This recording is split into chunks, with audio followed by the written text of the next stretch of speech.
Assalamualaikum warahmatullahi wabarakatuh. Good morning everyone. May you are always in good condition. And in this occasion, me and my friends want to explain about Islamic view and education about science, educational methods, theories. And before explaining, let me introduce my group. The first me myself, Winda Ismawardani Putri, and my last student number is 0007. Second is Rahmadona Istifara. Her last student number is 0016, and the last is Lulu Inayati Rahma. Her last student number is 0027. There are 5 topics that we want to explain. The first is educational method, theories in an Islamic perspective. Second is the essence of the educational method in an Islamic perspective. Third is the principles of the education method in an Islamic perspective. The fourth, procedures for using educational methods in an Islamic perspective. The last is forms of educational methods and techniques in an Islamic perspective. And let's move on to the first topic, that is educational method, theories in an Islamic perspective. In terms of language, method comes from 2 words. Those are meta and hodos. Meta means stroke and hodos mean way. So method is a way or path that must be followed to achieve goal. Furthermore, if the word method is associated with Islamic education, it can carry the meaning of method as a way to instill religious knowledge in person, so it can be seen in the person of the object of advice, namely Islamic person.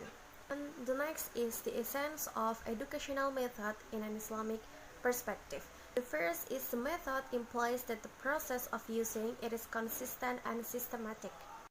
Considering that the target of the method is humans who experiencing growth and development, so the method in the educational process is essentially the implementation of careful attitude in teaching. Second, Islamic education in its implementation requires the right method to deliver educational activities. However good and perfect an Islamic education is, it will not mean anything if it has no the right way or method to teach students. In accuracy, the practical application of the method will hinder the teaching and learning process, which will result in a waste of time and energy. The third is in relation to the process of Islamic education, there is a rule that all tools used to achieve something that are obligatory, the law is obligatory. This rule comes from the proposal of fiqh, judging from the implementation of the Islamic education process that must be done by Muslim and Muslimat. Then the use of an appropriate method is also obligatory, as there are 2 aspects in the method education discussion. Therefore, in discussing educational methods, especially Islam, we need to look at all aspects of educational and teaching activities, both from this perspective of both students and educators. The first, educators with their methods must be able to guide, direct, and nurture students to become mature in their attitudes and personalities. So, the values of Islamic teaching can be reflected in their behavior. Second, students who are not only objects of education or teaching, but also learning subjects need a learning method so that the learning process can be in line with the aspirations of the educator or teacher. And that's all from me. The next material will be delivered by Rahmadona Istifara. Thank you. Bismillahirrahmanirrahim. Assalamualaikum warahmatullahi wabarakatuh. Let me introduce myself. My name is Rahmaduna Isifara. So today I would like to explain you about 2 verses and 1 hadith about views and educational science on theories of educational method. And the first one is Quran Surat An-Nahl verse 125. The explanation is in Quran Surat An-Nahl verse 125, explain about the command to preach. Dakwah itself is an obligation for us as a Muslim. In other words, dakwah here has the meaning of conveying something, and we can call it an educational method. In this verse, it is explained that there are three methods of education or ways in which we as a Muslim convey dakwah or education. The first is the method of wisdom, that is with the gentle method. And the second is the method of Mayusah Hasanatu, which we usually call as a method of good advice or teaching. And the third method is method of discussion. Well, let's move to the next verse. This is Quran Surat Al-Maidah, verse 31. Let me tell you about the explanation. It also a verse that describes method of preaching or method of education. In this verse, the method is question is the example, method, or issue. This is taken from the story of Qabil about how he should bury a corpse with a crow who can dig it up on earth according to Allah's command. And the last one is about the hadith narrated by Bukhari. The hadith explain one of the method of education or the method of preaching by lecturing. Lecture is one of the method we often encounter. From the hadith, we are also instructed to preach no matter how much knowledge we have, so that we can also instructed to preach no matter how much knowledge we have, so that we can convey it to others who don't know it. Well, ladies and gentlemen, let's discuss about principle of educational method in an Islamic perspective. The basis of Islamic education must also be based on the view of life of Muslim, namely the teaching principles contained in the Quran and the Sunnah of Prophet Muhammad, so that it can also be said that the basis of Islamic education is in line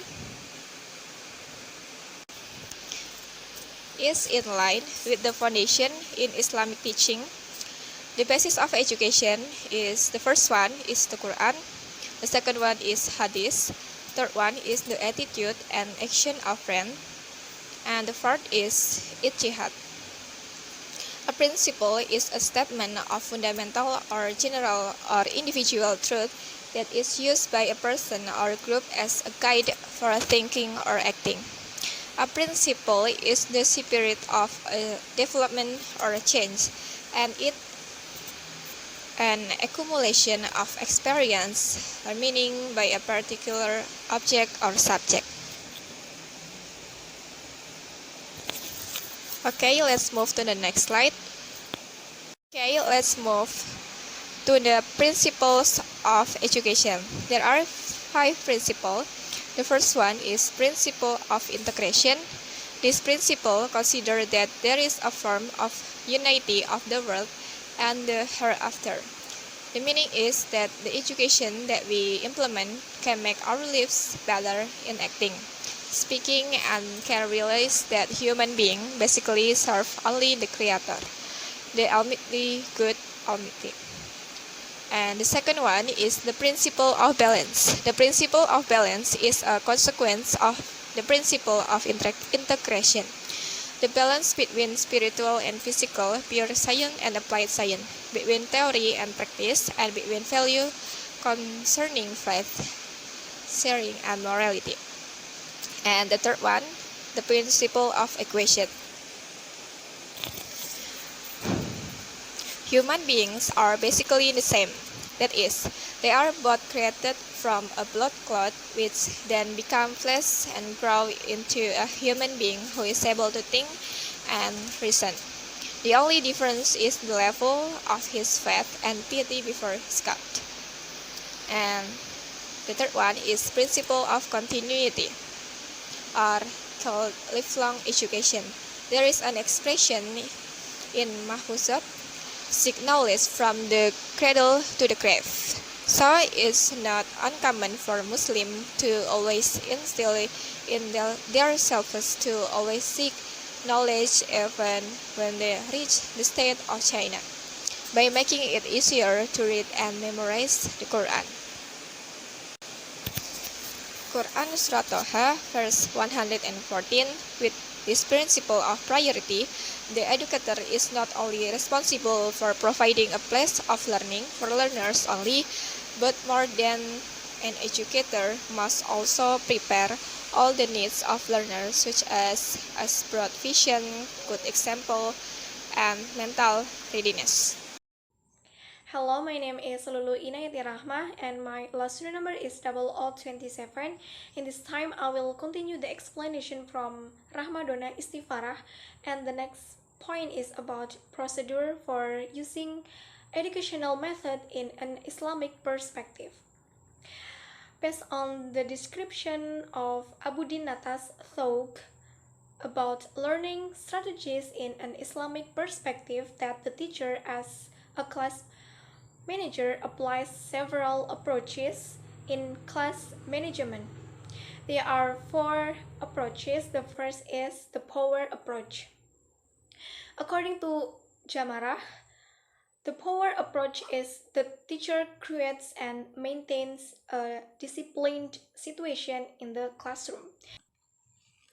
And the second approach is teaching approach. This approach is based on the assumption that in planning and implementing, it will prevent student behavior problems for arising and solve these problems if they cannot be prevented. And the third approach is the group work approach. In this approach, the teacher creates conditions that allow productive groups. Besides that, the teacher must also be able to maintain that condition in order to stay good. And the last approach is an electrical or pluralistic approach. According to Jamarah, the electric approach is that the class teacher chooses various approaches based on the situation faced in a situation. So the next point is about the form of educational method and techniques in an Islamic perspective. In a series of educational systems, the method has an important role because it is the holder of the success of an education. There are 8 methods, such as the first is Exemplary Method. In the Al-Quran itself, it has been explained that the word exemplary is equated with the word uswa, which is then given the trait behind it, such as the character hasana, which means good. So, it can be expressed as uswatun hasana, which means a good role model. The example for our daily life is we make Rasulullah SAW a good role model. The second method is advice method. The Al-Quran also uses touching sentences to direct people to the ideas they want. This method of advice is also described in Al-Quran Surat An-Nahl verse 125, namely by the Mau'idah Hasanah method, or in a kind words. And the third method is lecture method. The lecture method is the most popular method. For example, when the teacher explains the learning material and the student listen to it. And the fourth method is question and answer method. This method is also popular because the student asks the question and the teacher answer, or vice versa. And the fifth method is parable method. The parable method is also called the Amstal method.